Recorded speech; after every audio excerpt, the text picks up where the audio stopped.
Hi folks, DMX Electric here. Today we are going to talk about the secondary suite in City of Edmonton. Why we need to build a secondary suite and what we need to know before we start our construction. So please stay tuned. Subscribe and stay tuned. So first, what is a secondary suite? I googled something for you guys. So here they said secondary suite, sometimes called the basement suite, in-law suites, or granny suite, are self-contained units within a single family. A secondary suite has its own kitchen, bathroom, and entrance. Secondary suite must comply with Alberta Fire Code and Alberta Building Code, as well as municipal bylaws.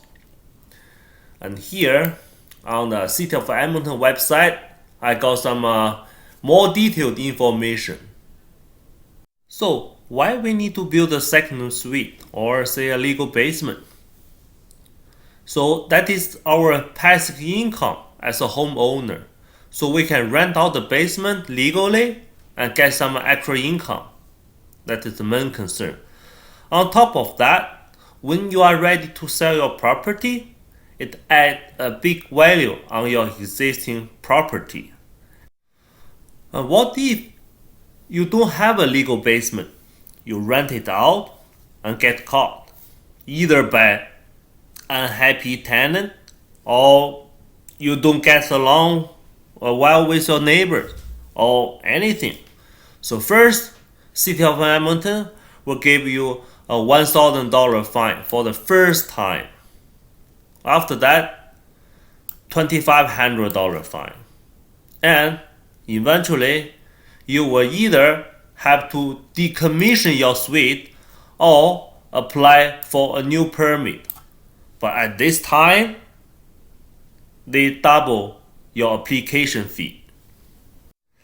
Just a couple of years ago, City of Edmonton made it easier for you to build your legal suite.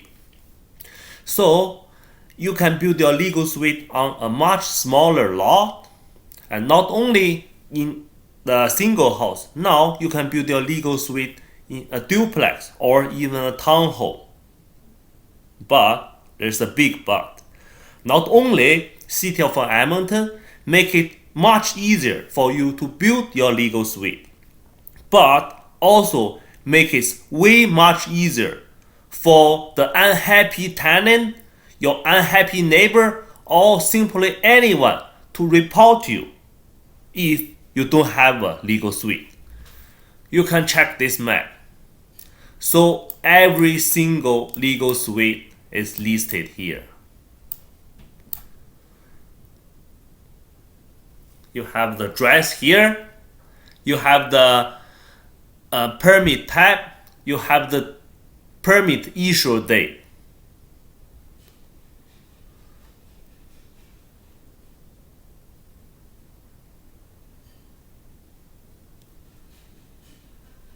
So basically, there's no privacy on your rented property here. Think about that. So eventually, you decided to build your legal suite. Before, you pay and talk to the consultant or talk to the general contractor under pressure.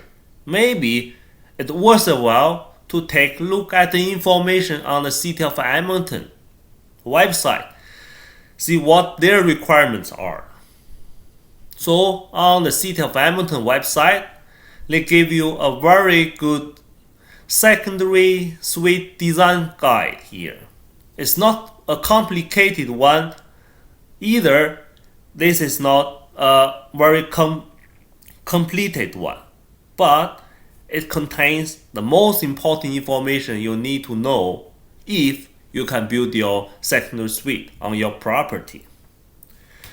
You also need to pull permit for the HVAC, plumbing, gasing, and electrical on top of your secondary suite permit, which combined together will cost you roughly about $1,700 also. So who can apply for the permits? You can pull the permits as a contractor, of course. And you can also pull the permit as a homeowner, as long as you have a driver's license showing your physical address is in your property.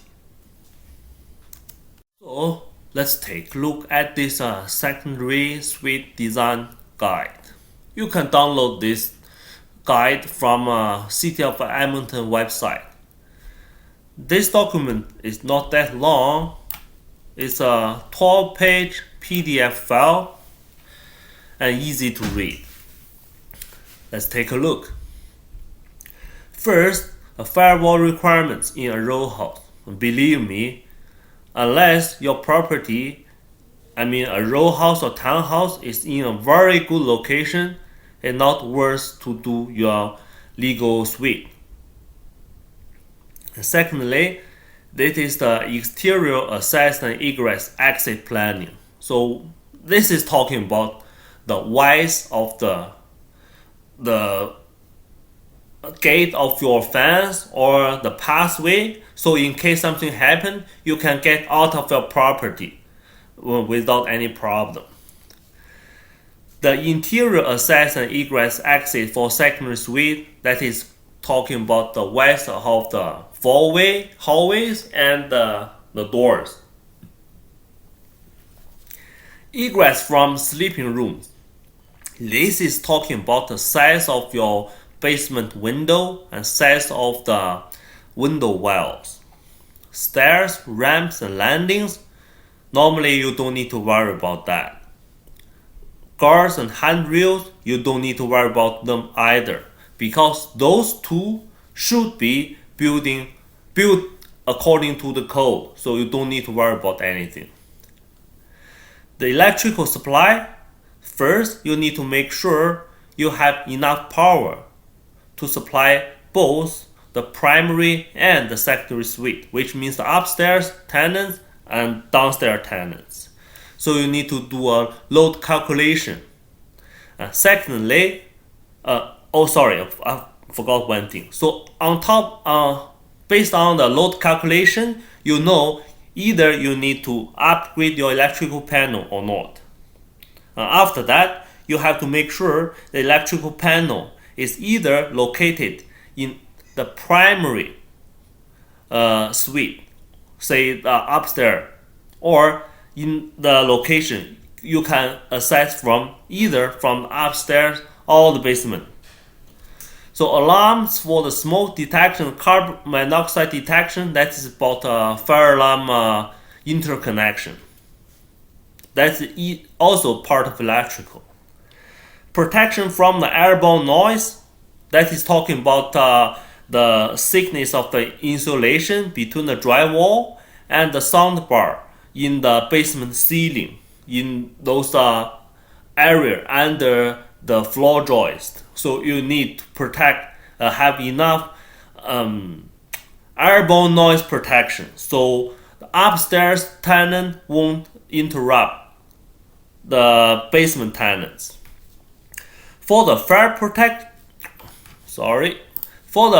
protection part, you need to have certain thickness of the drywall, especially in the electrical room, where you have your electrical panel or like furnace and the hot water tank. In that area, you have to make sure that area is fully drywalled, mud, and taped. Also, you have a solid core door to protect the fire to spread from that electrical room in case something bad happens. For the structure building changes, that is talking about in case you need to move a beam or a post to have a room or like a living room or bedroom, a bedroom or somewhere. So you need to move the beams and posts, or you have to make your basement window bigger. So you have to have the engineering proof for that. That's about the structure and building changes. For the health, it's mainly talking about like radon gas, so or the mold. So for your bathtub or anything, you need a certain height of tile or plastic. About the security, it's talking about you have to certain thickness of the door, and you have the called deadbolt lock, that kind of thing. And for the general consideration, this is the easy part. So they only talking about notice of entrance, or you need to have a harmony between the upstairs and downstairs tenants. That's simple thing.